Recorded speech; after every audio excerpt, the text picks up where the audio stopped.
Just brand new, baby. Here we go. This is it.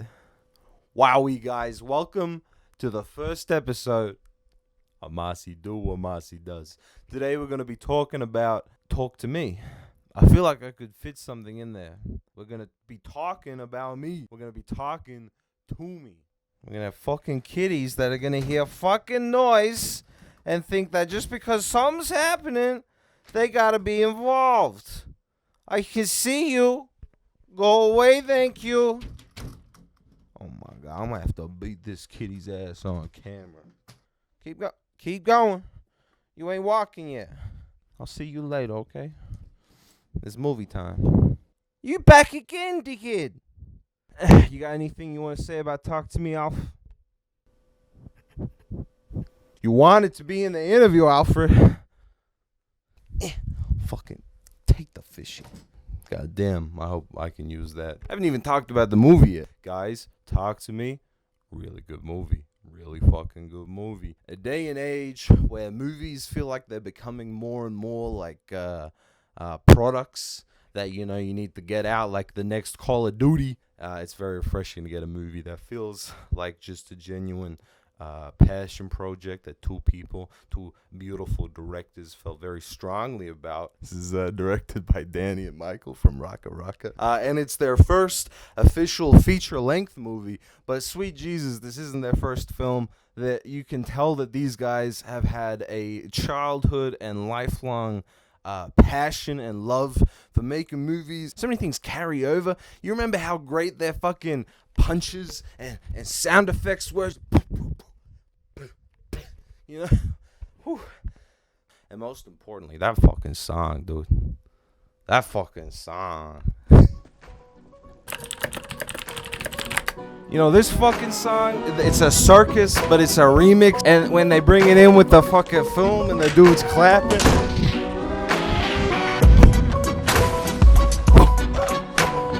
Boom. Oh, it's so good. It's so fucking good. Oh, the acting's great. The story's great. I don't want to use big fancy words to act like I really know what I'm talking about, because I'm not. It's just sort of experience watching a lot of movies. But visually, it's beautiful. Spoiler territory now. I'm done talking. Let's get into this good ass movie. If you haven't seen it yet, please stop watching and go watch the movie, because it's really good, and then come back and watch the movie. Take a step back, who that, where we at? Who we be is all you want and lack. Stick your 40 on the block, that shit was whack. Boom, boom, boom, 40 on the block. The film starts in a beautiful one take into a sort of sick party environment. The music they chose for this, goddamn. And it is, off the bat, you're sort of drawn in. You can really tell, sort of. Films can surprise you, don't get me wrong. Films can surprise you, but you really get a pretty good idea. And maybe not even, hold on, I got a point here. You can really tell how a film's going to be presented in like the first couple of minutes, You can tell the decisions the director will be making just by like what shots they keep in, how the actors are performing, how things are looking. Yeah, that was a pretty crazy opening. Just to sort of also go through all the themes of the movies, partying and peer pressure, and maybe not peer pressure, but the peered viewing of you, social media, everyone having a good little fucking recording for their online presence sort of thing. And also just sort of showing how fucking crazy and disturbing this film can get, with the first death of the movie being a dude who fucking stabs himself in the face with a knife. It's fucking crazy. I finished that opening and I'm like, whoa. Okay, I'm ready. It just shows that the directors are willing to go the extra mile. They didn't have to do that. They didn't have to open with a cool one take and sprinkling in all the morals of the movie right there in the intro. They didn't have to do that, but they did, because they care about what they're making. So we finish up there and we start to actually meet people and actually meet the cast, beginning with the star of the show, Miss Sophie Wilde. Just a fucking bang up performance. Holy shit. talk about acting. Like, it felt very similar to, you know, Michelle Yeoh in Everything Everywhere All at Once, in the sense of an actor's range. How Sophie could be, you know, the victim 1 second, the, you know, innocent little please somebody help me, I'm all alone, to the scariest fucking thing in the room in the next second. Just carried the show, considering she's probably in the movie pretty much the entire time. And she does not let up. She does a fantastic job. And I'm very excited to see her career coming forward. But we learn a little bit about her relationships, and that's another key part, I think, of this film, is relationships, good relationships, bad relationships, honest ones that hurt you and ones that support you. I think these are all themes that surround peer pressure and substance abuse, very heavily present. I think this is a movie that shows off what can happen when you feel completely alone and the only thing that you can rely on is the substance that potentially just reminds you back of when things weren't as bad as they are now. And the first time we see him, he is completely in the background. Can't hear what he's saying, can't see his face, blurred out, just completely disconnected. You know, one of the few honest and good positive relationships in this movie. She's completely blowing him off and ignoring him, you know, probably for legitimate reasons. Probably not going to want to sit there with your dad and just, yeah, fuck, mom died, that sucks. I'm fucking going off the rails. We then get to meet the next fucking star of the show. I don't know his name. Jesus, I don't know anyone's fucking names, which is a positive, by the way. It's a good thing. I like that. But it means I have to look him up. Joe Bird. That's kind of cool name, Joe. Joe Bird. I guess this is a good time as we're meeting our entire ensemble. It is super refreshing to see a brand new cast of actors we've never seen before, except that one lady who was in Lord of the Rings, Miranda Otto. That was a cool little throwback. Besides her, and she's not really a star, she does have some fucking good lines, though. You. My daughter's vagina. Prohibited. Oh my god. There was a lot of funny moments in this for a very intense and disturbing and disgusting film. Joe Bird.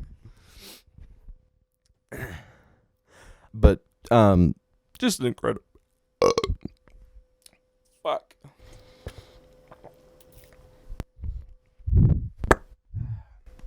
That didn't sound healthy. Why did I do that? I gotta smell it. And then we move on to this really brutal scene involving the most gorgeous fucking dying kangaroo puppet I think I've ever seen. That shit looked incredible. I love puppets. These guys seem like guys that would care a bit more about doing things practical than a bit of CGI, and I think that's always fun. I feel like I haven't given enough of a shout out to these directors. This being their first ever production length film, and for it to be as successful as it is and as good as it is incredible and honestly sort of inspiring. And then we meet the best friend, Alexandra Jensen, the boyfriend, whose name is weirdly the hardest to pronounce. Otis. We're just going to stick with Otis. We get to the very first party of the film. We get to meet some of the other side characters, Zoe Terraquez and Chris Alessio. Their characters were great. They had a lot of pretty fucking funny one-liners. I woke up and Mia was, I don't know, sucking my feet. Fuck? What do you mean woke up with me? What do you mean sucking your feet? Pretty good balance with all the other fucking disturbing imagery on scene. And this is when we are introduced to the star of the movie, that fucking hand. Just what a beautiful centerpiece, prop, symbol, icon for the film. You know, on a film that is based around relationships, usually the very first involvement of relationships is a hand. The first time you see someone, you wave. First time you shake hands, you know. Even as a little baby, what do? You stick your little finger out and the baby will just grab on like that and hold on. The very first start to a connection is an outreached hand, and just, oh god, these guys fucking nailed it, dude. And it's just, it looks really cool. It looks, when you grab the hand, it looks really cool. When they said the shit, and you get the POV, another really cool direct. Oh my god, everything was so fucking cool, dude. Fuck. And you get that really fucking. I love how you get the characters' POV when you're seeing these creatures. Not only does it make it scarier, but it just makes sense of how, yeah, the character would open their eyes, see a fucking drowned, mummified tubby hubby mummy, and then you'd instantly just look away, because fuck that shit. I loved how they added little rules. I thought that was fun. I think, like, just to get your audience a bit more engaged and thinking about, like, wait, hold on a second, they didn't fucking, they broke the rule. That means something's gonna happen. You know, they gave her a time limit and she broke the time limit, so what the fuck's going on?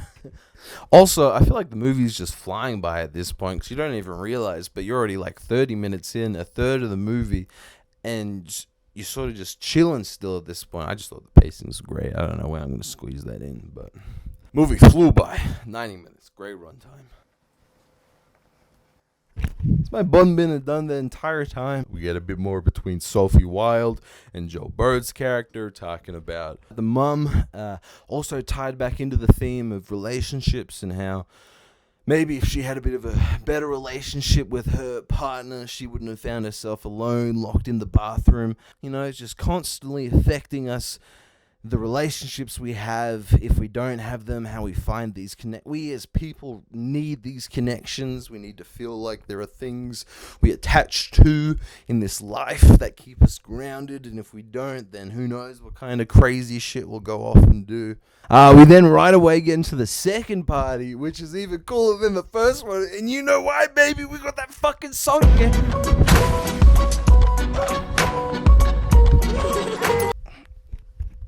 And this is where we get to, I think, the peak of the movie, the most disturbing part of it, which is that fucking scene, dude. The fucking kid going off the rails. Holy shit. I think if you weren't really feeling that scared yet, or disturbed, like if you're a bit more of a veteran, you were probably chilling up into that point. But these guys, again, we should have known, these guys who don't really care about the safety of children on the fucking film, they kicked the shit out of this kid, man. Like he looked fucking broken. The makeup on this kid's face, I couldn't fucking look. It was some of the most horrific and disturbing imagery I've seen, and that might just because I'm a bit of a horror movie novice, so I haven't seen some fucked up shit, but that was fucked up. What they did to that kid was fucked up. And yeah, it fucking didn't go well. He picked the wrong relationship to believe in. And I think we often do that as humans. And that's why we need a lot of relationships and a lot of support. It is very hard to survive in this world on your own. So please, I think the biggest thing this movie can teach people is to try and talk to people, be there for people, listen, get to the root of feelings and emotions, get to the root of what you're feeling. And I think that's just a sneaky gem of this movie. Like, it's a really good movie, but the morals and messages in it, I think, are also really good. And I think that's always a sneaky win when you have a movie end for the good reasons. That was, like, you know, the main character's strongest connection. So all her other relationships keep on deteriorating past the point she loses her little side family and the mom, the best friend.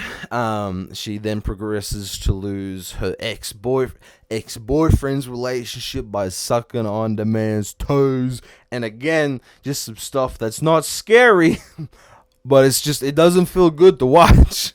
Another thing, just to, you know, keep commenting on the directive's decisive decision making. Every time something happens that leaves the main character sort of feeling alone, and that's when the spirit takes a prime opportunity to, like, jump in. When she's left alone at the hospital, when she's alone with Daniel, is a time for the toxic relationship to jump in and dig their claws in a little deeper and be like, no, listen to me, you need me, I'm here for you, I'll give you a big little hug, while corrupting and destroying your mind.